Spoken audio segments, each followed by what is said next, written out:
क्योंकि उनने पूरे क्षेत्र में चौधरी चरण सिंह जी से आपने विशेष लगा माना, उनकी इस दल को आपने खड़ा किया, निर्माण किया। जब जब आवश्यकता हुई चौधरी अजीत सिंह जी को आपने ताकत दी, और आज चौधरी चरण सिंह जी की प्रतिमा लगा, क्योंकि समय बदलेगा, समाज भी बदल रहा है, बहुत चीजें बदल जाएंगी, लेकिन जो आपने निर्माण किया है तो एक स्थायी रूप से आने वाली पीढ़ियों को भी है। और उनमें से सही कहा था, अभी मैं सुन रहा था, आलम साहब भी कह रहे थे और भी वक्ताओं ने बात कही, पुरानी बातें याद दिलाई। एक बात तो सच्ची है कि चौधरी चरण सिंह अब दोबारा आपको मिलने वाले नहीं है। उनका जैसा नेतृत्व, ईमानदारी और काफी हद तक सरलता, उनकी सोच बिल्कुल साफ थी।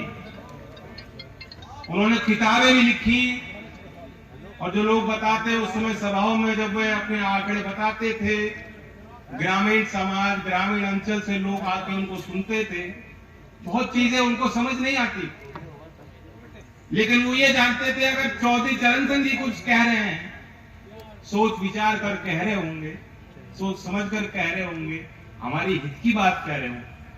और उस विश्वास के साथ लोगों ने उनको ताकत दी। चौधरी चरण सिंह जी लोकतांत्रिक व्यवस्था, लोकतांत्रिक प्रणालियां, जो प्रोसेस, जो प्रोसीजर, जो सिस्टम है, व्यवस्था है, उसको बहुत बेहतर तरीके से समझते थे, और उस व्यवस्था से आपको उन्होंने जोड़ा। पहले तो दूसरी व्यवस्था देश में कायम, देश आजाद हो गया था, लेकिन काम कर रहा है, मजदूर कर रहा है, गांव के बच्चे कर रहे हैं, हमारे नौजवान, आगे क्या होगा?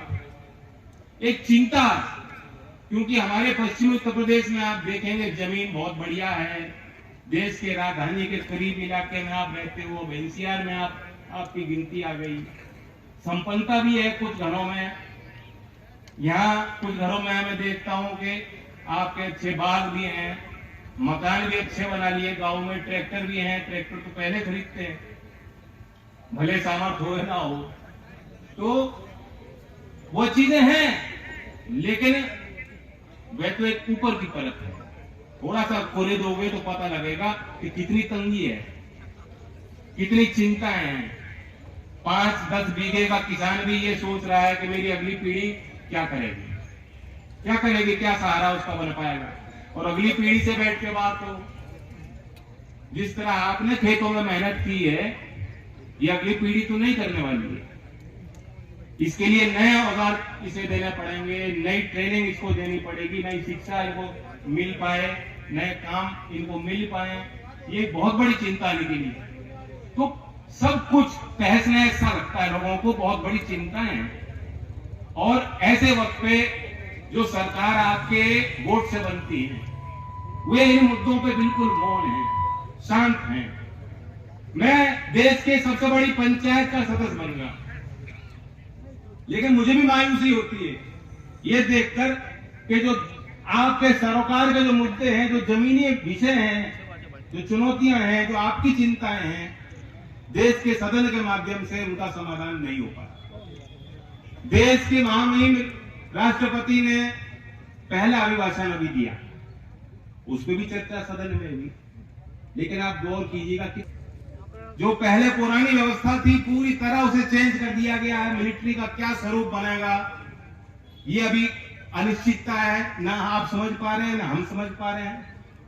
लेकिन 1-1.5 घंटे के अपने अभिभाषण में जो सुप्रीम कमांडर है मिलिट्री की, राष्ट्रपति है हमारी, वह एक शब्द इस पे नहीं बोल पाए कि जो नई योजना सरकार लाई है अग्निपथ, उसका अच्छा परिणाम क्या होगा।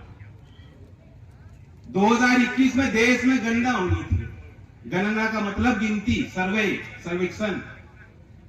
दुनिया में सबसे बड़ी एक्सरसाइज प्रक्रिया होती है, जिसके आधार पे सरकारों को जानकारी मिलती है, वो आधार मिलता है कि कैसे फैसले लिए जाएं, हमारे पूर्व में लिए गए फैसलों का क्या प्रभाव पड़ा है आपकी आय पे, कितना कर्जा आप पे है, आपके घर में कितने सदस्य हैं, उनकी आर्थिक माली स्थिति क्या है, रोजगार की स्थिति क्या है, कितने बच्चे हैं।